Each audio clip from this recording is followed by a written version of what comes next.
बिस्मिल्लाहिर्रहमानिर्रहीम। मैं सैयद नज़ीफ़ नकवी हाजिर आज की तीसरी वीडियो के साथ। इस वीडियो की इम्पोर्टेंस कुछ इस लिहाज से भी है कि जैसे लास्ट टाइम हमने बात की थी फ़्लो चार्ट की, कि फ़्लो चार्ट जो होते हैं बड़े इंपॉर्टेंट होते हैं प्रॉब्लम सॉल्विंग में, कि अगर हमें एक अच्छा फ़्लो चार्ट बनाना आ जाए तो हमें पता चल जाता है कि ये प्रॉब्लम कैसे बिहेव करेगी और ये प्रॉब्लम कैसे सॉल्व होगी। तो जो फ़्लो चार्ट से नेक्स्ट टॉपिक है वो है एल्गोरिथम। ये एल्गोरिथम क्या होता है? आप ये कह सकते हैं कि एल्गोरिथम की इंपॉर्टेंस कुछ इस लिहाज से भी होगी कि जो आपके प्रॉब्लम सॉल्विंग जब आप करते हैं तो कोडिंग से, ये आगे जाके बात होगी कोडिंग क्या होता है, कोडिंग से जरा पहले का जो उससे पहले का स्टेप होता है बिफोर कोडिंग, वो होता है एल्गोरिथम। एल्गोरिथम क्या होता है? It is a set of steps.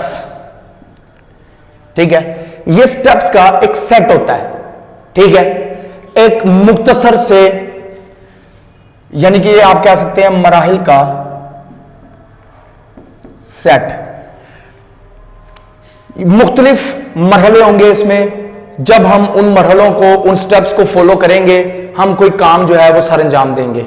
ठीक है, मुख्तलिफ स्टेप आएंगे, अब उन स्टेप को हमने फॉलो करना है। अब उनमें देखिएगा जरा वो स्टेप कैसे होंगे और किस तरह हम फॉलो करेंगे। उसका एक जनरल परफॉर्मा भी आपको बताऊंगा कि जनरल कैसे लिखा जाता है। जैसे हमने फ्लो चार्ट का लिखा था ना जनरल मीनिंग में, इसको भी हम जनरल मीनिंग में लिखेंगे। बाकी जो लूप, कंडीशन, वो सारी बातें अलग हैं। सिलेक्शन, स्ट्रक्चर, लूप, वो आगे जाके बात आएगी। ठीक है, तो सेट ऑफ स्टेप्स का क्या मतलब है? ये मराहिल का एक सेट होता है जिसको हम फॉलो करें, जिसकी पैरवी करें तो हम कोई काम सर अंजाम देंगे। ठीक है, एल्गोरिथम कहते हैं उसे।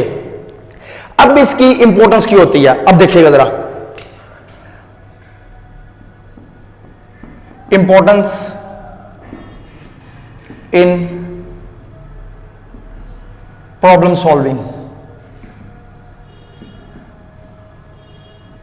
मसाइल के हल के लिए अहमियत। अब इसकी अहमियत क्या होता है? मसले का हल करना है, अब इसकी अहमियत क्या होगी और क्यों होगी? अब देखें, अब मैं आपको सीक्वेंस से लेके चलता हूं।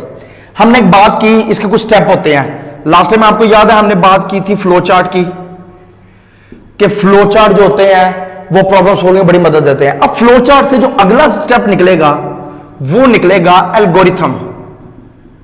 ठीक है, अब ये जो एल्गोरिथम होगा ये हमें लीड करेगा कोडिंग की तरफ।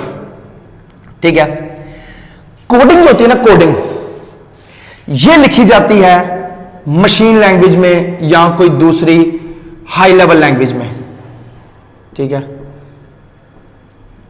ये लैंग्वेजेस आगे जाके आएंगी। ठीक है, हर लैंग्वेज का एक अपना मैकेनिज्म होता है, वो आगे जाके पढ़ेंगे। एल्गोरिथम क्या होता है? एल्गोरिथम लिखा जाता है ह्यूमन लैंग्वेज के अंदर, यानी कि ह्यूमन लैंग्वेज का मतलब ये होगा इंसानी जुबान के अंदर लिखा जाता है। ये लिखा जाएगा तो आपको समझ आ जाएगी। ठीक है, यानी आपको देखने से पता चल जाएगा कि हाँ इस स्टेप में ये कहना चाह रहा है, स्टेप में ये कहना चाह रहा है, स्टेप में ये कहना चाह रहा है।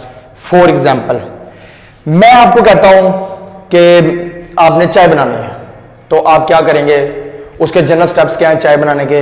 आप कहेंगे जी एक बर्तन लिया, उसमें पानी डाला, शुगर वगैरह डाली, उसमें उसको बॉईल कर लिया, टी बैग डाला, दूध डाला और आपकी चाय जो है वो तैयार हो गई। ये जो आपने चाय तैयार की है, ये बारी बारी जो स्टेप आपने फॉलो किए, यानी बर्तन लिया, पानी डाला, ये जो स्टेप होते हैं, जब ये स्टेप मिलके इन्होंने क्या बना दिया? एल्गोरिथम। ये जो टोटल स्टेप होंगे ये क्या कहलाएंगे? हमारे एल्गोरिथम कहलाएंगे। इन 5 या 6 स्टेप ने मिलकर हमारा एक एल्गोरिथम बनाया। ये होता है एल्गोरिथम। जो स्टेप्स होते हैं जिनको हम फॉलो करते हैं, जिनकी पैरवी करते हैं, वो हमारे क्या कहलाते हैं? एल्गोरिथम। अब मैं आपको सिंपल जनरल फॉर्मेट बता रहा हूं एल्गोरिथम का। जनरल फॉर्मेट क्या होता है? यानी अगर हमने एल्गोरिथम लिखना है तो इसमें सबसे पहले तो आपका स्टार्ट आ जाएगा, उसके बाद आपकी आ जाएगी इनपुट, उसके बाद आपका जो सेट है वो आ जाएगा, इसके बाद आ जाएगा गो टू, और बल्कि छोटे से आसान सा करते हैं। स्टार्ट इनपुट, इसके बाद आप लिख लें प्रोसेसिंग, उसके बाद आप लिख लें आउटपुट। अच्छा, एक बात याद रखिएगा, इसमें जो दो चीजें और है वो क्या है? इफ एल्स है एक, और एक है गो टू। ये चीजें क्या होती हैं अभी मैं पहले आपको ये समझा दूं, ये हल्का सा हिंट दूंगा, आपका इससे ताल्लुक कोई नहीं है, क्योंकि ये थोड़ा सा अब ये कह लें कि हाई लेवल चला जाता है, आपके लेवल से थोड़ा सा ऊपर है, लेकिन मैं फिर भी इसको आसान वर्ड में समझाने की कोशिश करूंगा ये क्या होते हैं। इनका मैं बताता हूं, ये आपको समझ आ जाएगी। देखिए, हमने याद है आपको जब हमने फ्लो चार्ट बनाया था, उसमें क्या कहा था कि पहले स्टार्ट होता है, फिर क्या होता है, इनपुट होती है, फिर प्रोसेसिंग होती है, और प्रोसेसिंग के नतीजे में हमें क्या मिलती है, आउटपुट। अब ये स्टार्ट है, स्टार्ट हो गया जी, इनपुट हो गया, ठीक है, प्रोसेसिंग होनी है और हमें क्या मिलनी है, आउटपुट। अच्छा, एक फ्लो चार्ट आपको याद होगा, लास्ट में आया था कि find the acceleration of a moving object, एक मूविंग ऑब्जेक्ट का एक्सेलरेशन निकालना है, ऐसी था। अच्छा, तो एक्सेलरेशन निकालना है तो उसका फॉर्मूला हमने यूज किया था, acceleration is equal to force over mass, यानी फोर्स को मैस पे क्या कर दें, डिवाइड कर दें। मैंने स्टार्ट कर दिया, इनपुट किया मैंने फोर्स को और मैस को, दो नंबर को मैंने क्या कर दिया, इनपुट। अब मैं प्रोसेसिंग करूंगा, तीसरे स्टेप में होगी प्रोसेसिंग। अब ये एल्गोरिथम लिख रहा हूं, तवज्जो रखिएगा, एल्गोरिथम शुरू से लिख रहा हूं, इधर तवज्जो रखिएगा। सबसे पहले एल्गोरिथम में आपने लिखना है स्टेप 1 स्टार्ट, स्टेप 2 इनपुट। अब इनपुट करना किसको है, एफ को और एम को, यानी एफ डिनोट करेगा फोर्स को और एम डिनोट करेगा मैस को। स्टेप 3 इसमें हम करेंगे प्रोसेसिंग। प्रोसेसिंग में होता है लेट, मैंने कहा acceleration is equal to F divided by M.